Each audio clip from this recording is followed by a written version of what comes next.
Pengajian kitab tafsir Al-Jailani sudah sampai pada surat Hud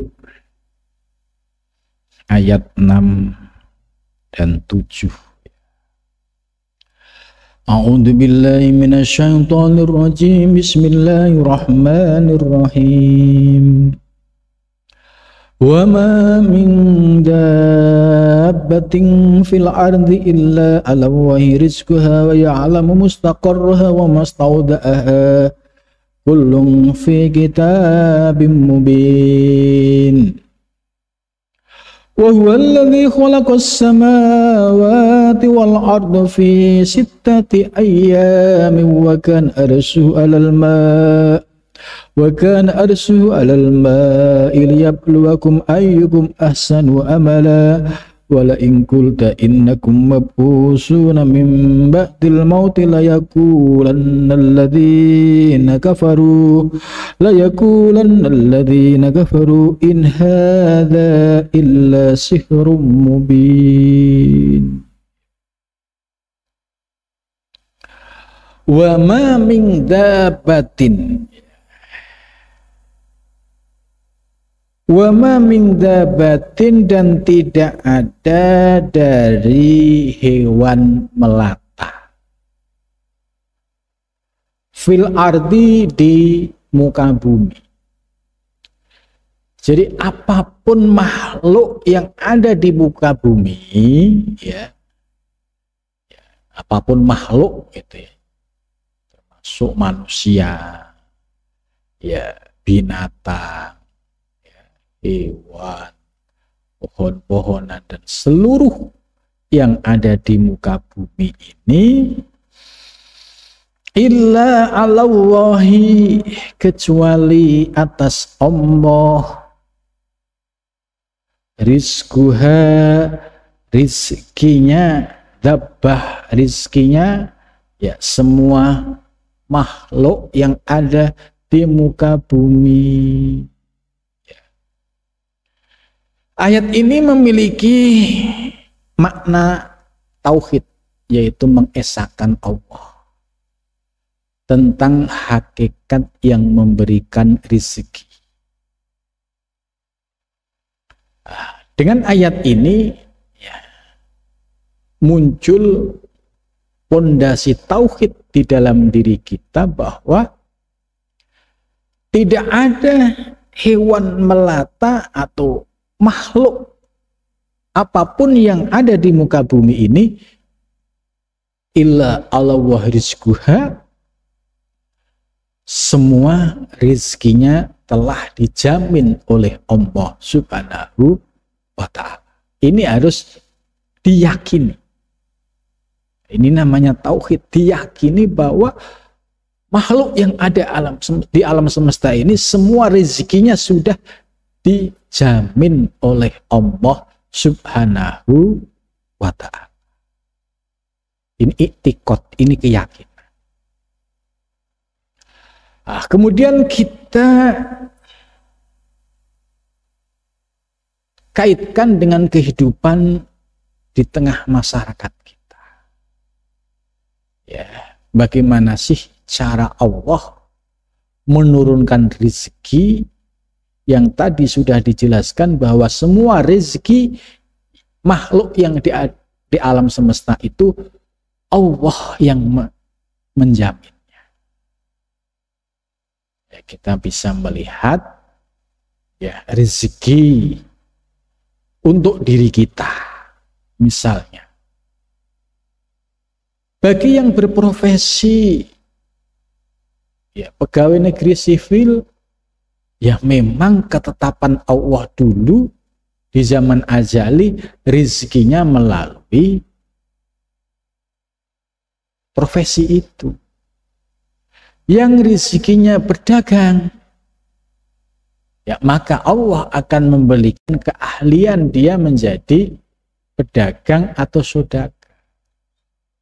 Yang rezekinya melalui keahlian, life skill, ya keahlian yang dimiliki, itu juga hakikatnya Allah yang memberikan life skill, ya, profesi, keahlian apapun, bahwa itu hakikatnya sumbernya datangnya dari Allah Subhanahu wa Ta'ala. Maka apabila kita memahami ayat ini, ya, kita bisa bersyukur.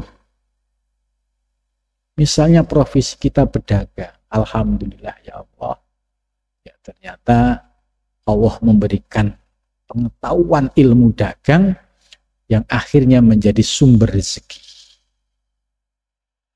Yang PNS atau pegawai negeri sipil ASN, ya alhamdulillah ya Allah, ya dari dulu kuliah akhirnya bisa menjadi ASN. Nah, itu cara Allah, ya, memberikan rezeki. Begitu juga yang memiliki profesi keahlian lain, itu hakikatnya semua Allah yang memberikan sumber rezeki. Nah, dalam hal ini iktikad kita nggak boleh bergeser. Kamu yang ngasih rezeki siapa? Allah. Kalau orang yang rasional akan membantah, tidak, yang memberi rezeki kamu itu ya atasanmu. Ya kalau kamu di kantor ya atasanmu, karena kamu kerja di kantor. Yang kantor itu milik bosmu. Ya secara manajemen dan lain sebagainya, iya, itu punya bos. Tapi hakikatnya itu semua dari Allah Subhanahu wa Ta'ala. Maka pada saat dia menerima gaji, yang diingat Allah. Alhamdulillah ya Allah, dengan Engkau berikan profesi ini akhirnya menjadi sumber rezeki. Alhamdulillah ya Allah, dengan profesi sebagai karyawan akhirnya Engkau memberikan rezeki. Lah, kesadaran orang pada saat memperoleh rezeki, baik itu gaji kantor, ya, negeri, swasta atau yang lainnya, kesadaran bersyukur kepada Allah ini agak sulit kalau pondasi tauhidnya itu tidak ada. Kalau nggak punya pondasi tauhid, dia akan merasa ini rezeki saya, ini uang saya, hasil kerja keras saya, gitu. Jadi sayanya yang muncul, Allahnya hilang, padahal Allah yang memberikan ruh, Allah yang memberikan sehat. Coba kalau ruhnya diambil oleh Allah, kira-kira bisa nggak? Kalau sehatnya diambil oleh Allah, bisa nggak pergi ke kantor? Jadi tidak pernah berpikir sampai ke situ. Yang ada, ini rezeki saya, ini punya saya.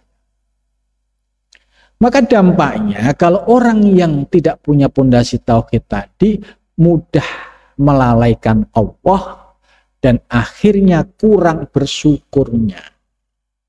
Alhamdulillahnya itu sulit. Kalau orang yang pandai bersyukur, memahami hakikat rezeki dari Allah, selalu mengucapkan alhamdulillah ya Allah untuk telah memberikan rezeki. Mudah-mudahan rezeki ini menjadi rezeki yang barokah. Rezeki yang barokah itu sedikit itu nyukupi dan membuat tenang untuk bekal ibadah. Ibadah tenang, uripnya tenang. Nah, ini ciri-ciri rezeki yang barokah. Tapi ada juga orang yang rezekinya itu gajinya bisa puluhan juta atau ratusan juta. Tapi pondasi tauhidnya nggak ada, akhirnya ngedumel, ya nggak bersyukur. Terus ketika mendapatkan rezeki, yang diingat adalah besok beli apa, kemudian kemana. Terus ketika diingatkan untuk infak, tidak tersentuh hatinya, apalagi zakat. Dan larinya banyak, mudah kemaksiatan. larinya mudah untuk kemaksiatan. Untuk ketaatan berat dan sulit. Kenapa? Karena sejak awal niatnya sudah salah karena tidak didasari dengan pondasi tauhid. Bahkan yang sebulan bisa ratusan juta itu pun masih kurang. Kenapa? Karena gaya hidupnya sudah semakin meningkat, bersyukurnya semakin kurang, ya, terus infak, zakat, sedekah ya sudah tidak ada dalam pikirannya. Yang ada bagaimana menghabiskan duit dan bagaimana mendapatkan duit dengan cara apapun, yang penting dapat duit. Ini pertanda orang yang termasuk ghafilun, orang yang lalai dari Allah, sehingga dia pada saat diberikan anugerah rizki bukan bersyukur tapi menjadi kufur atas anugerah rizki dari Allah Subhanahu wa ta'ala. Jadi pondasi tauhid dalam kehidupan ini penting. Kalau nggak punya dasar tauhid, yang ada kurang dan kurang. Ya'lamu mengetahui siapa Allah, ya, ya'lamu mengetahui siapa Allah, mustaqarroha, ya, yaitu tempat atau sumbernya rezeki, ya, fi alami syahadah. Jadi menurut penjelasan ini bahwa sebelum kita lahir, ya, ketika ruh ditiupkan itu kan sudah ada paket kehidupan di dalam diri kita. Ajalnya kapan, ya, rizkinya bagaimana. Ini sudah ditetapkan pada zaman azali. Nah, ketika sudah ditetapkan zaman azali, berarti kita sudah meyakini bahwa kehidupan saya saat ini yang telah berjalan, saat ini dan akan datang, itu semua sudah dalam ketetapan Allah Subhanahu wa ta'ala. Kita nggak bisa lari dari ketetapan Allah. Maka apapun yang ada pada diri kita akhirnya bisa bersyukur. Ya alhamdulillah ya Allah, Kau kehendaki dengan ya profesi seperti ini. Karena dengan seperti ini kalau disyukuri ya alhamdulillah, menjadi nikmat, menjadi cukup, menjadi tenang. Karena banyak orang yang rizkinya itu ya unlimited, ya, duitnya tak terbatas, tapi tidak tenang. Bahkan sulit untuk tidur. Kenapa? Karena urusannya banyak. Nah, ini kan orang tidak bisa menikmati kehidupan. Nah, ketika kita lahir sampai di dunia itu sudah ada ketetapan kamu nanti jadi apa, itu sudah ada. Karena apa? Itu terkait dengan sumber rezeki yang akan Anda peroleh. Oh, ternyata profesinya menjadi manajer bank misalnya.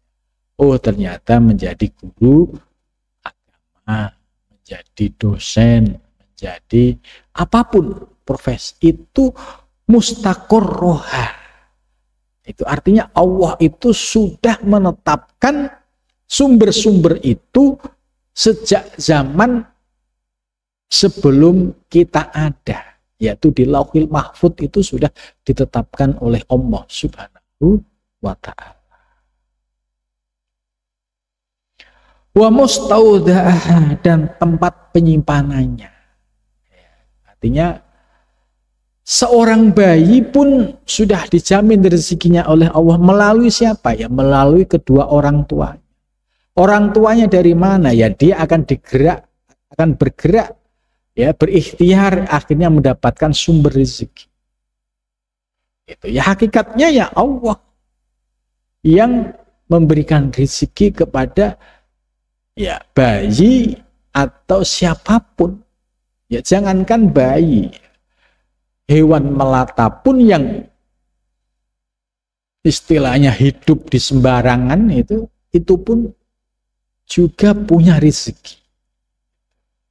Bahkan ikan di laut pun ya semua punya rezeki. Yang ada di pegunungan apapun bentuknya, hewan maupun tumbuhan, semua sudah memiliki rezeki. Wa mustauda'aha itu Allah itu sudah menyiapkan sumber-sumbernya.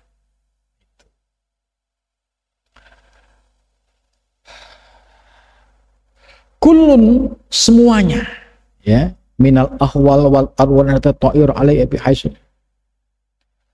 Kullun semuanya, semua yang telah terjadi di alam semesta, ya, termasuk melihat ke dalam diri, oh iya akhirnya saya diposisikan seperti ini. Itu semua sudah ditetapkan, mahfudun musabbatun fi kitabim mubin. Ya, semua telah ditetapkan fi kitabim mubin, di dalam kitab yang mubin, yang jelas, yaitu yang disebut dengan lauhil mahfud. Jadi profesi orang yang ada di muka bumi ini, khususnya manusia, apapun profesinya, itu tidak lepas dari ketetapan Allah pada zaman ajali. Walauhi qadha'ihi, yaitu pada saat di lauhil mahfud itu sudah ditetapkan qadha, keputusannya. Oh iya, nanti kamu jadi dosen, oh kamu jadi ustadz, kamu jadi kiai, gitu. Kamu jadi pengusaha, kamu jadi, itu semua fi lauhi mahfud itu sudah ditetapkan oleh Allah Subhanahu wa ta'ala. Lah kalau ini menjadi keyakinan kita, ya, oh ternyata sudah by design oleh Allah, sehingga hidup sekarang ini sudah ada dalam desainnya, pakai fatungkiru, bagaimana mungkin kamu akan ingkar kepada Allah tentang rezeki, ya kamu masih merasa kurang rezekimu, ya, kemudian kamu menghalalkan segala cara, ayyuhal mungkirun, wahai orang-orang yang ingkar. Jadi ketetapan rezekimu sudah ada, karena ilmu tauhidmu lemah, qanaahmu nggak ada, akhirnya kamu menjadi orang yang rakus, orang yang menghalalkan segala cara. Akhirnya puncak dari rakus dan menghalalkan segala cara, yang ada bukan kebahagiaan tapi penderitaan. Jangan dikira orang yang rumahnya magrong-magrong, rumahnya, oh, mobilnya mewah, itu hidupnya tenang. Itu jangan dikira begitu. Bisa jadi mereka sulit tidur karena banyak urusan. Bisa jadi mereka nggak bisa tidur karena pikirannya macam-macam. Apalagi kalau sudah menghalalkan segala cara. Tentu ya pasti pada saatnya hal-hal yang batil itu akan ditampakkan oleh Allah Subhanahu wa ta'ala. Wa tastakhifuna minhu syai'an min mukhayarati. Jadi dengan pondasi ayat ini, ya, kita memiliki sikap tauhid bahwa hidup kita sudah ada dalam ketetapan Allah Subhanahu wa ta'ala, terutama terkait rezeki. Nah, namun demikian jangan berhenti di sini. Oh, semua sudah ditetapkan oleh Allah, kemudian pasif, kerja nggak mau, apa-apa nggak mau. Kenapa nggak mau kerja? Kan rezeki sudah ditetapkan oleh Allah di Lauhil Mahfuz. Ini yang disebut kelompok Jabariyah. Jadi meyakini Allah sudah menetapkan rezeki, Allah kuasa, tapi tidak mau bergerak, berbuat untuk mencari rezeki. Ini yang disebut Jabariyah. Dulu zaman Nabi sudah ada orang-orang seperti ini yang aktivitasnya hanya sholat, zikir, ya, nggak mau aktivitas ke kebun atau dagang. Rasulullah negur, rezeki itu nggak turun dari langit langsung makber, itu tidak, harus dicari melalui profesi dengan segala usaha dan ikhtiar.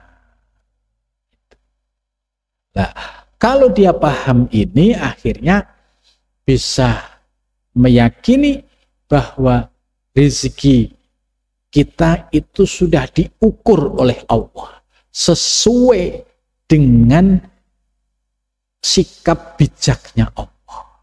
Kita nggak bisa minta banyak, karena kalau minta banyak dikasih banyak benar oleh Allah bisa repot.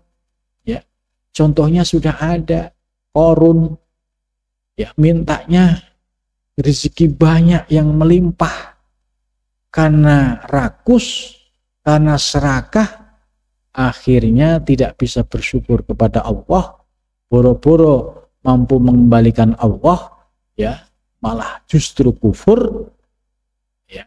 Terus dampaknya apa? Ditenggelamkan oleh Allah Subhanahu wa Ta'ala. Begitu juga orang yang hidup di zaman sekarang. Ya, ketika diberikan rezeki yang melimpah, kok tidak bisa bersyukur kepada Allah, pasti posisinya menjadi orang yang kufur, ya, orang yang ingkar. Ketika dia ingkar, seolah-olah yang menentukan hidup, menentukan rezeki itu saya, Allahnya hilang. Suatu saat ketika Allah ingin menunjukkan sifat qaharnya, ya, tiba-tiba usahanya bangkrut, ya, tiba-tiba apa yang dibanggakan, tiba-tiba dalam sekejap sirna, ludes misalnya kalau kebakar, baru sadar, oh iya ternyata kami tidak punya daya apa-apa. Karena itu dengan ayat ini, ya, kita bisa semakin bertambah keyakinan kita kepada Allah bahwa rezeki itu sudah by design oleh Allah pada zaman azali, sedangkan pada saat di alam sahadah, alam kehidupan yang nyata ini, tugas kita hanya usaha dan ikhtiar serta bertawakal kepada Allah Subhanahu wa Ta'ala. Jangan sampai terjebak pada Jabariyah yang hanya mengandalkan keyakinan tanpa mau usaha dan ikhtiar.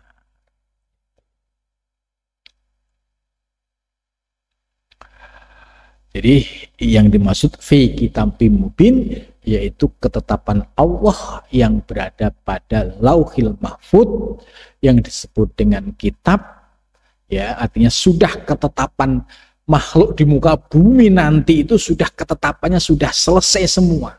Si A, si B, si C itu semua kadar rezekinya itu sudah diukur oleh Allah Subhanahu wa Ta'ala.